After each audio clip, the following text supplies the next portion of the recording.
नमस्कार, स्वागत है आप सभी का गणेश एस्ट्रो हेल्प में। और मैं हूं डॉक्टर दिलीप, हाजिर हूं आपके सामने लेकर बहुत महत्वपूर्ण परिवर्तन शनि। हाँ जी, सबसे महत्वपूर्ण गोचर शनि का ही होता है। और जो शनि है उनकी चाल बदलने वाली है। बहुत समय बाद वो वक्री से मार्गी हो रहे हैं 30 तारीख से। हालांकि जब महीने का हमने बताया तो उसमें बताया था कि अच्छा होगा, पर क्या क्या अच्छा होगा, किस क्षेत्र में, मेनली क्या फील्ड में क्या लाभ होने वाला है, उसके बारे में हम बात करेंगे। तो ये जो वीडियो है वो माफ़ कीजिएगा, वृषभ राशि और वृषभ लग्न दोनों के लिए है। अब राशि वो होती है जहाँ पर आपका चंद्रमा होता है, लग्न आपका विवेक होता है, आपकी बुद्धि होती है, आपका जो पहला भाव होता है, ये पहला भाव है। और इसमें जो 2 नंबर लिखा है वो राशि को दिखाता है। चूंकि 2 नंबर है तो वृषभ राशि है। पहले भाव में आपकी वृषभ राशि है, मतलब वृषभ लग्न है आपका। अगर जहां चंद्रमा है आपका वहां पर 2 नंबर है तो आपकी वृषभ राशि है। दोनों के लिए वीडियो है। चंद्रमा से मन, सुख, दुख, व्यवहार, प्रेम, घृणा, ये सब देखते हैं। और लग्न से हम इंटेलेक्ट के बेस पर, विवेक के बेस पर देखते हैं। तो शनि का ये जो परिवर्तन हो रहा है, ये जो शनि आपके वक्री से मार्गी हो रहे हैं। वक्री मतलब ऐसा लग रहा था कि वो पीछे जा रहे हो, अब सीधे जाते हुए महसूस होंगे। ये आपके लिए बहुत शुभ है। क्यों? अभी तक तो ऐसा हो रहा था कि आपके जैसे ढैया लग गई हो। क्योंकि देखिए, आपकी जो शनि है वो भाग्य भाव में थे, पर चूंकि वक्री थे वो ऐसा कर रहे थे जैसे कि वो अष्टम में हो, एक घर पीछे हो। तो एक घर पीछे का जो असर दे रहे थे, एक तरह से ढैया का असर दे रहे थे, एक तरह से आपके कार्य को रोक रहे थे, एक तरह से आप तरह का फियर ला रहे थे, एक तरह से आपके अंदर ये चल रहा था क्या होगा क्या होगा। तो वो चीज़ें धीरे धीरे समाप्त होंगी, आप आगे की ओर बढ़ेंगे। हालांकि ये अब ढैया को छोड़ रहे हैं तो सबसे पहली बात है तो खुश होना है, बहुत अच्छी बात है। ये गोचर आपके लिए 100% अच्छा है। इसके बाद नवंबर में जो गुरु हैं वो भी भाग्य भाव में आ जाएंगे, तो ये भी आपके लिए अच्छा है। यहाँ से जब वो आपके पराक्रम भाव को, तो आप काफ़ी कार्य करने को मिलेगा, काफ़ी मेहनत करने को मिलेगी, काफ़ी कार्य आपके ऊपर आएगा। और जब कार्य आता है तो व्यक्ति सीखता है, आगे बढ़ता है। क्योंकि व्यक्ति को कार्य से नहीं डरना, कार्य कमाए ऐसा कभी कभी सोचना ही नहीं है। क्योंकि जिसने कार्य नहीं किया वो कहीं गया ही नहीं। कुछ लोग सोचते हैं कि इजी लाइफ अच्छी होती है, मतलब मेहनत ज़्यादा ना हो और पैसा आता रहे, तो वो देखने में अच्छा लगता है। आप किसी भी सक्सेसफुल आदमी से मिलिए, अब 100 में से 2 की बात नहीं कर रहा मैं, ना 5 की बात कर रहा हूँ, 100 में से 90 की बात कर रहा हूँ कि मेहनत तो करनी पड़ती है। हाँ, एक बात अलग है, कुछ लोगों का ऐसा होता है कि शुरू में बहुत ज़्यादा मेहनत कर दी उन्होंने, फिर बाद में कम मेहनत कर रहे हैं पर कर फिर भी रहे हैं। वो तब होता है कि जब लोग एक बेस बना देते हैं, एक सिस्टम बना देते हैं कि उनके लिए फिर वो सिस्टम काम करता है, दिमाग का यूज करते हैं। मतलब कि अगर आप इस तरह से समझ सकते हैं कि आप कुएं से बाल्टी लेके आते हैं, तो जब तक बाल्टी लेकर आएंगे तब तक पानी आपके घर आएगा, आपको रोज मेहनत करनी पड़ेगी। पर अगर आप किसी तरह से पाइपलाइन बिछा दें उस कुएं से, फिर क्या, फिर आपको बटन दबाना है पानी आएगा, बटन दबाना है पानी आएगा। हालांकि ये पाइपलाइन बिछाना पैसों का काम है, बड़ा काम है, पर बाद में इस सिस्टम से आपको पैसा आता रहेगा, धन आता रहेगा। आपको जाने की भी जरूरत नहीं है, घर में बैठे बैठे पानी आ रहा है, घर में बैठे बैठे पैसा आ रहा है। तो कुछ लोग ऐसा करते हैं, एक सिस्टम बना देते हैं। ज़्यादा बड़े बिजनेसमैन हैं, चाहे वो बिल गेट्स हों, चाहे वो टाटा के हों, उन्होंने एक सिस्टम बनाया। उनके लिए ऐसा नहीं है कि वो काम नहीं करते, उन्होंने दिमाग के थ्रू काम किया है, पर काम तो किया है, बिना मेहनत के नहीं आता। तो ये अच्छी बात है कि मेहनत बढ़ेगी, काम बढ़ेगा, रिस्पॉन्सिबिलिटी बढ़ेगी और लाभ जो है बहुत ज़्यादा तो नहीं होगा पर लाभ भी होगा। और आपकी जो कंडीशन है उसमें सुधार 100% आएगा, जो पिछले कई महीनों से चल रहा है उससे ज़्यादा। यहाँ बैठकर शनि, क्योंकि भाग्य का स्वामी भाग्य में बैठा है और वक्री नहीं है, तो कुछ हद तक भाग्य भी साथ देगा। मतलब आप सही समय पर सही जगह होंगे और आपकी बुद्धि भी काम करेगी। क्योंकि भाग्य तो उसी का अच्छा होता है जिसकी बुद्धि काम करती है।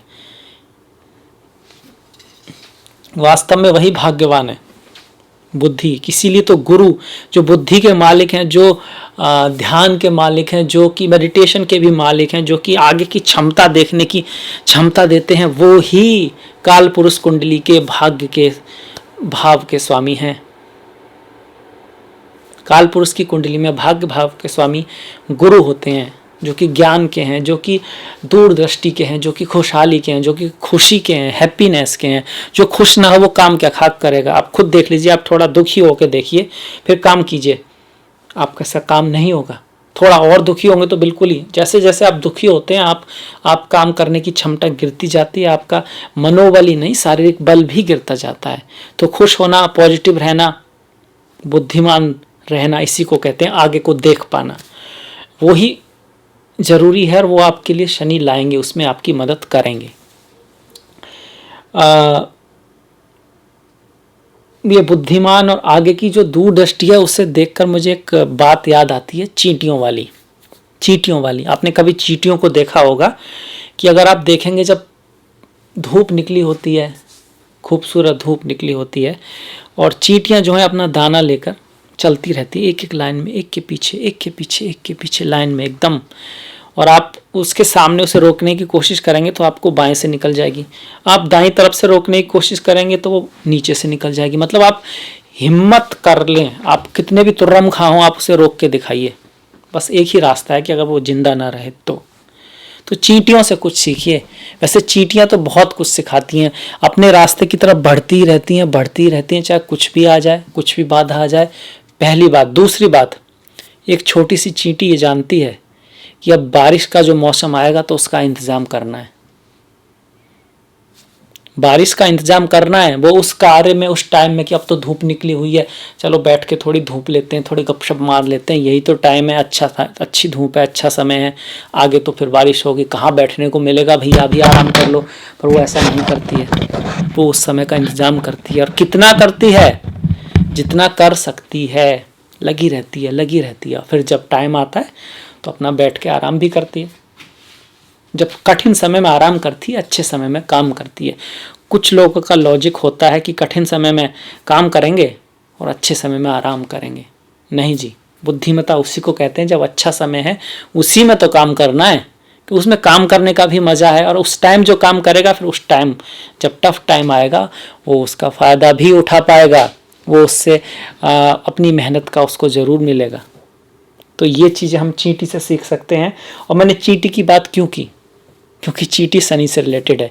चींटी के जब शनि की प्रॉब्लम आती है तो बोलते हैं ना काली चींटियों को खाना खिलाइए, इसीलिए बोलते हैं क्योंकि शनि मेहनत को दिखाते हैं, शनि प्लानिंग को दिखाते हैं। अगर देखा जाए तो शनि गुरु के साथ साथ विद्वत्ता जो एक्सपीरियंस से आती है उसको दिखाते हैं, और शनि कछुए को भी दिखाते हैं। कच्छप अवतार जो हुआ है एक्चुअली इस तरह से दिखाया जाता है कि जो कच्छप अवतार है ना उसे शनि माना गया है, और जो सर्प हैं वो राहु केतु हैं, जो हमारे कार्मिक कर्म जो हमारा है पिछले जन्म से।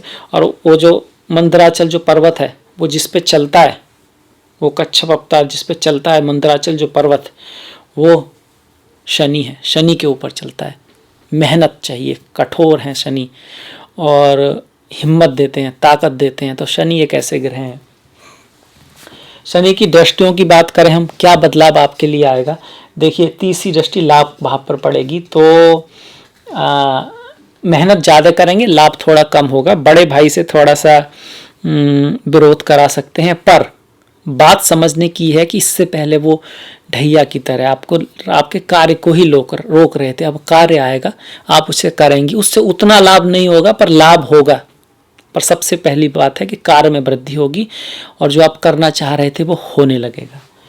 पराक्रम भाव पर जो शनि की दृष्टि है तो आस पड़ोस जो लोग हैं, जो पड़ोसी हैं, छोटे भाई हैं, उनसे थोड़ा सा खटपिट करा सकते हैं, पर मेहनत कराएंगे आपको।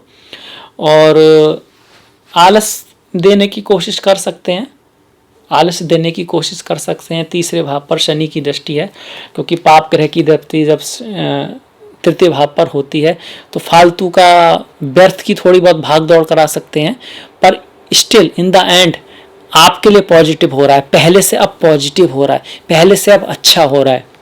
और पंचम भाव पर दृष्टि है तो बच्चों के लिए अपने आप को रेस्पॉन्सिबल फील करेंगे, आप बच्चों के लिए बहुत सारे मेहनत करने की कोशिश करेंगे और आप ज्ञान सीखते रहेंगे, कुछ ना कुछ सीखते रहेंगे। हालांकि बच्चों का भी थोड़ा सा उनकी इस शिक्षा के बारे में थोड़ा ध्यान देने की ज़रूरत है, क्योंकि गुरु अभी मार्गी तो हो रहे हैं पर अष्टम भाव में है, तो हेल्थ का उनका थोड़ा सा ध्यान रखना है। बाकी ओवरऑल आपके लिए एक अच्छा गोचर है। एक तो ये अच्छा गोचर है, आप राहु वाला जरूर देखिएगा। राहु का जो राशि परिवर्तन है वो भी आपके लिए बहुत अच्छा है। भाई उच्च के राहु माने जाते हैं, वो भी लग्न में हो तो फेम दे सकते हैं, अचानक से यात्रा दे सकते हैं, शादी वगैरह का बहुत अच्छा चांसेस बन रहा है, खास करके दूसरी शादी या फिर विदेशों में विदेशी कन्या, विदेशी पुरुष, कुछ ऐसा दूसरे धर्म की शादी, इस तरह की यात्राएं बड़ी हो सकती हैं। इस तरह के चांसेस यहाँ पर बन रहे हैं। तो ये था मेरी तरफ से शनि की बदली चाल वृषभ राशि और वृषभ लग्न के लिए। मुझे आशा है, विश्वास है कि आपको पसंद आया होगा, इससे आपको कुछ सहायता मिली होगी, कुछ सीखने को मिला होगा। और ये जो कहानी थी चींटियों वाली, जो भी कहानी थी, उससे आप कुछ चीज़ें सीखेंगे और उसे लिख के अपने जीवन में उतारेंगे, क्योंकि जब तक जीवन में उतारेंगे नहीं तब तक वो मेरा भी मतलब उसका कुछ तो असर रहेगा, नहीं तो फिर आप भूल जाएंगे। जब तक उतारेंगे नहीं वो याद नहीं रहेगा, जब उसे उतार लेंगे जीवन में फिर तो कहानी याद रहे ना रहे उसका कोई महत्वता नहीं है। तो इसी के साथ ही मैं ये वीडियो समाप्त करता हूँ। और प्लीज़ लाइक, प्लीज़ शेयर, और जो घंटी वाला जो बटन है उसको दबाना मत भूलिएगा। डिस्क्रिप्शन में जो मेरा लिंक है उस इंस्टाग्राम का, फेसबुक का, ट्विटर का, तो उसको भी प्लीज़ लाइक, प्लीज़ फॉलो। और मिलेंगे नेक्स्ट वीडियो में, जब तक के लिए नमस्कार।